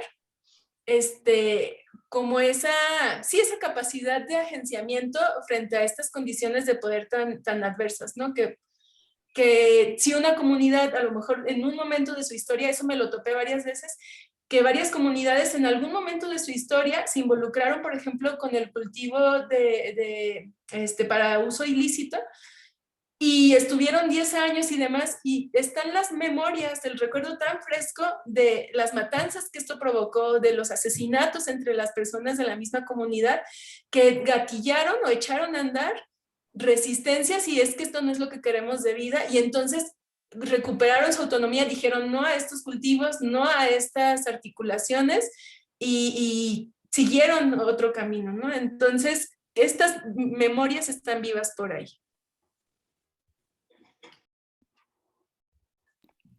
Gracias, Diana. Toca el turno de Miguel, abordar y de conversar sobre los puntos que plantearon las compañeras del seminario. Adelante, Miguel. Gracias, doctora. Pues gracias por sus comentarios y también por esta retro que daba mi trabajo de investigación. Y bueno, siempre me pongo un poco nervioso, así que ustedes pregunten. Todavía sigo un poco, pero bueno, voy a tratar de ser lo más concreto posible. Y en cuestión, lo que me preguntó la maestra Mari, bueno, utilizamos más que nada el enfoque teórico que se utilizó fue sobre un autor que se llama Richard Mari, y justamente él titula como su investigación como una propuesta de un modelo de diagnóstico en la educación. Y él justamente parte como el diagnóstico como una intervención. O sea, es decir, primero identificamos la realidad, recogemos información y a partir de ello vamos al campo de acción. Justamente actuamos con las y los, que en este caso sería con las y los chiques, y recogemos un montón de información, y es así como hacemos un informe o una emisión de la situación real donde estamos partiendo. Bueno, la secuencia de componentes del diseño metodológico, pues justamente el primer punto es la recogida de información, la parte 2 es el análisis de información, análisis de la información recogida, la 3 es la valoración de la información generada, y como último punto en la secuencia de componentes metodológicos es la intervención. Y en esta intervención pues determinamos primero objetivos, hacemos un diseño del programa de intervención, y al final estamos en la construcción de emisión del informe, donde justamente recabamos todas estas realidades y estas construcciones de las y los chiques. Entonces partimos por eso es que seleccionamos el diagnóstico en educación con este enfoque metodológico de este autor, y que el peso nodal o que el peso fuerte fue una intervención, donde justamente, ahorita que la maestra Mari me comenta, justamente generar un espacio donde las y los chicos se sintieran como libres, donde pudieran expresar y donde pudiéramos como identificar todas estos malestares que genera pues las masculinidades, y también todas estas cuestiones de violencia de género que viven las y los, y cómo normalizan todas estas acciones o estas cotidianidades que viven ellos mismos. Entonces, a partir de este taller fue que se generó todas estas sesiones de intervenciones, y pues como tal vez lo dije muy rápido, fueron 6 sesiones de 60 minutos, y tenían diferentes horarios. Trabajé con diferentes secciones, diferentes días. Esta intervención duró 3 meses porque se trabajaba una vez por semana con cada sección. Y siempre fue de forma libre. Eso es lo que también tiene un peso como muy especial, que fue de forma libre, que las y los chiques entraban, era después de clase, entonces ellos tenían como la elección, como esa prepa tiene como un sistema de elección libre de entrar, y ellos no es como generalmente un bachillerato general donde entran todos y salen todos al mismo tiempo, sino existe esta libertad para ellos y ellas, y entonces fue esa cuestión. En cuestión de entonces siempre se tuvo como esa visión como el diagnóstico como una intervención para poder como tener como este acercamiento más.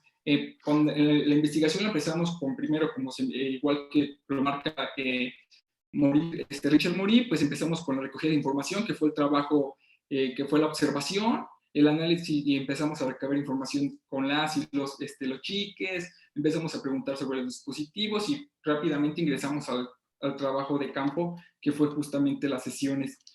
Algo muy importante que cabría recalcar es que justamente, como dijo la doctora Deni, se tuvo buena recepción y gran apertura, porque justamente se trabajó a partir de las masculinidades, y a partir de eso se encontraron un montón de componentes donde los chicos justamente expresaban como situaciones de, oye, hay poca tolerancia, o así como que, oye, la cuestión de la homosexualidad estoy como en contra, o esta cuestión heteronormativa que tenemos, hay que seguirla al pie, hay que seguirla, no me gusta como hablar de la diversidad.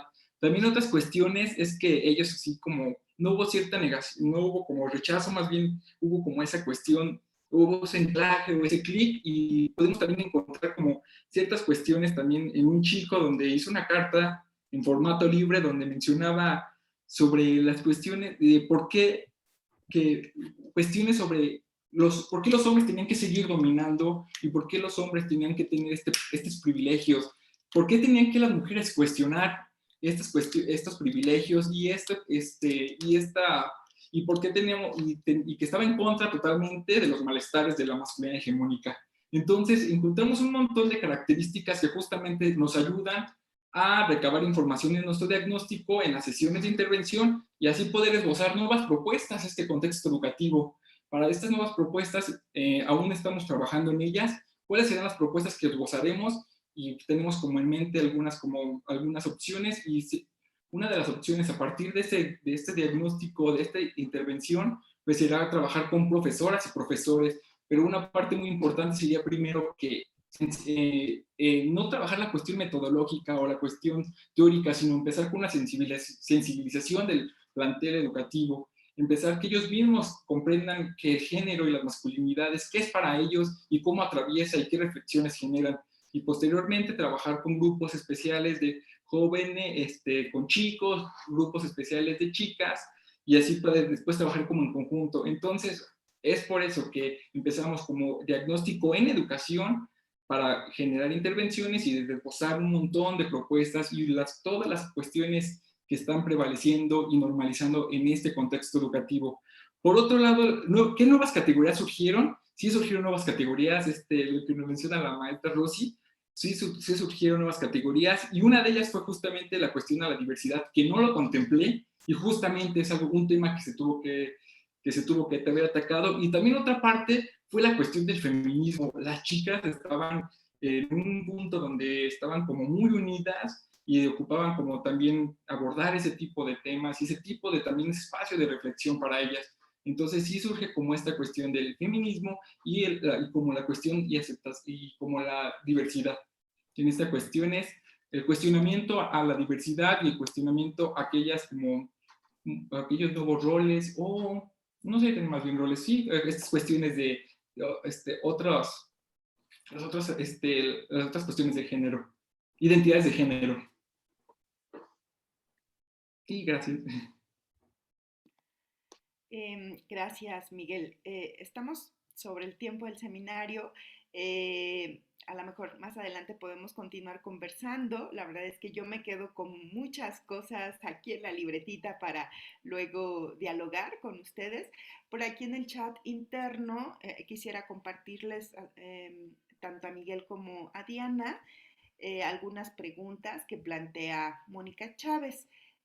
Bueno, Moni nos dice, gracias Diana y Miguel por sus ponencias, son muy interesantes. Sobre el proyecto de Diana, Mónica dice, me parece muy interesante y pertinente la relación que hace entre la violencia, el narcotráfico, el sistema capitalista y la imposición de una ontología del poder. Deja claro que la dinámica del narcotráfico contribuye a reforzar el sistema capitalista, cosificar el territorio y los cuerpos, el despojo de los territorios y ontologías y la imposición de un proyecto de vida desarrollista. Muestra también cómo la escuela no es el espacio de salvación de las problemáticas sociales, ni es una plataforma de superación socioeconómica. Esta es la idea de la escuela que esta idea de la escuela justo proviene de ese discurso desarrollista que bien señaló Diana. Quiero preguntarle dos cosas. Si en las formas de reexistencia que identificó hay diferencias de género y generacionales, me parece que las mujeres y los jóvenes viven los impactos de esta violencia de manera diferenciada. Otra pregunta, ¿por qué los cultivos ilícitos se arraigaron tan fuerte en las comunidades indígenas? Creo que esto lo comentaste un poquito también, Diana. qué tipo de exclusiones quedan evidentes con esto y además si el cultivo ilícito se monta en prácticas comunitarias. También Mónica deja por aquí un comentario y pregunta para Miguel. Para Miguel, lo felicito por abordar un tema tan relevante entre los jóvenes. Le quiero pedir que nos comparta los retos metodológicos de abordar estos temas entre los jóvenes. Nos dice Mónica que por favor comentes un poco cómo respondieron, cómo te sentiste en campo, cómo fue la respuesta de la institución al abrir estos temas. Moni comenta que varios colegas que trabajan con las masculinidades se encuentran con una fuerte resistencia, especialmente de varones, lo comentaba también Denis. ¿Cómo se puede incidir en las masculinidades desde el privilegio, la incomodidad, la resistencia? Son los comentarios que Mónica deja por aquí en el chat interno. No sé si les parece en 5 minutitos ambos abordar. Creo que algunos puntos ya se tocaron. ¿Algo más que quieran comentar? 5 minutitos para ambos, o sea, 2 y medio cada uno. Sí. Pues bueno, yo creo que yo tengo una deuda bien importante porque mi acercamiento al feminismo fue después de esta visita a campo, ¿no? Entonces creo que ahí yo tengo una deuda importante sobre eso. Quisiera volver y más bien analizar también desde esta otra perspectiva. Y sobre la segunda pregunta que plantea, bueno, ahorita comentaba algo, creo que sí son varias historias de cómo las comunidades se han introducido a esta narcoeconomía, ¿no? Como Gómez señala, forman parte de la primera fase productiva, que es la producción de materia prima, ¿no? O sea, como históricamente estas comunidades o estos pueblos conocen cómo es el cultivo de la coca y la marihuana para la espiritualidad, los remedios y demás, el cruce por el territorio de estos grupos de poder, o sea, en un momento de narcotraficantes, pero luego cuando la guerrilla también se vinculó con el narcotráfico para poder, pues, seguir, ¿no? Llevó a que en momentos sometieran a las comunidades porque son espacios que están muy abandonados por el Estado históricamente, de difícil acceso, no hay carreteras así como para llegar, son caminos abiertos. Hay una violencia estructural por ahí dispuesta que entonces para poder tener un recurso, pues esa fue una de las posibilidades, ¿no? Eso lo comentaría por ahí. Gracias, Diana. Miguel. Sí. Bueno, en cuestión, bueno, ¿cómo fue la respuesta? Pues definitivamente creo que fue muy favorable de las y los chiques, y como les había comentado, fue de opción libre y tuvimos muy buena recepción porque se generó un ambiente, creo que puedo etiquetarlo de confianza y más que nada de libre expresión, donde no evitamos como el juzgar o etiquetar a cierta persona, a cierta persona. Por otro lado, ¿cómo me sentí yo en cuestión del trabajo de campo? Pues la verdad, definitivamente es un verdadero reto para las y los docentes. Definitivamente ocupamos un fundamento teórico y un fundamento metodológico, como dijo la maestra Mari, justamente muy, muy específico y también que esté muy bien revisado, porque si no puede salirse como de cierta forma de control. Si llegamos y también tener como muy claro cuáles son los objetivos que queremos lograr. Antes de esta intervención que yo realicé, tuvieron una previa sobre un feminismo, pero los chicos quedaron las y los chicos quedaron con cierto sabor como de boca, porque justamente como que fue como dijo la doctora Deni, fue como muy violentos para los varones. Llegaron con una cierta imposición estas talleristas y ellos se sintieron como muy violentados y con cierto rechazo a partir de esto. Entonces creo que cómo me sentí yo, me sentí nervioso durante el desarrollo y viendo la respuesta, adquirí confianza, pero definitivamente sí se ocupa un fundamento teórico y metodológico bastante amplio, una preparación y como le había mencionado anteriormente, se ocupa antes que nada interiorizar primero qué es el género para las y los docentes, esta cuestión de reflexión primero de ellas y ellos mismos para poder abordarlo. Entonces, primero se ocupa sensibilización y después ahora es una sensibilización y una reflexión muy, muy, muy interiorizada y donde podemos ver como estas cuestiones del privilegio y estas cuestiones estas cuestiones que se han normalizado para poder ahora sí ya atender esta cierta población de las y los jóvenes que ocupan urgentemente, definitivamente trabajar, y que es una de las etapas, creo que yo, de las etapas fundamentales para trabajar con ellos y ellas. Y en cuestión de la institución fue sumamente favorable. La respuesta fue muy favorable, tuvieron mucha apertura, y creo que a partir de la intervención, ellos ya tenían ciertos esquemas y ciertos protocolos en cuestión de violencia de género, pero aumentó como esta demanda, y empezaron como a armar ya como cierto grupo empezaron como a indagar más sobre cuestiones de violencia de género por parte de docentes, y empezaron con talleres de sensibilización. A pesar de que su duración fue de una semana y que un taller en cuestión de género no cambia, aporta, pero realmente no cambia totalmente la dinámica de la convivencia escolar de las y los chiques, pero bueno, pero sí hubo como cierta forma un interés por todas las cuestiones que actualmente prevalecen, pero sí ha ido como mejorando sus dispositivos en cuestión de materia de género, la preparatoria 4. Y creo que serían prácticamente esos. Bueno, tenemos que cerrar, creo que está muy interesante la conversación. Sin embargo, bueno, tenemos que cerrar nuestra sesión. Les agradezco muchísimo, les agradecemos a todas, a Miguel, también su participación. Agradecemos también a quienes nos han estado escuchando, siguiendo en redes sociales. Y bueno, les recordamos que nos vemos en 15 días. Vamos a tener una sesión especial, más desde la historia de la educación. Nos acompañará el doctor Leoncio López Ocón, quien es uno de los especialistas de la educación científica, y bueno, ha aceptado compartirnos algunas reflexiones en torno a este tema. En esta ocasión, ay Rosy, si me apoyas con el acordeón, ahorita no tengo fresca la fecha, si me puedes apoyar, pero en esta sesión en particular... 25 de mayo. Gracias, Deni. El próximo 25 de mayo nos veremos a las 10 de la mañana, es de las pocas sesiones que tendremos en la mañana por las cuestiones de horario. Entonces, pues les invitamos a vernos dentro de 15 días, el 25 de mayo a las 10 de la mañana. Muchísimas gracias. Buenas tardes. Gracias, hasta luego.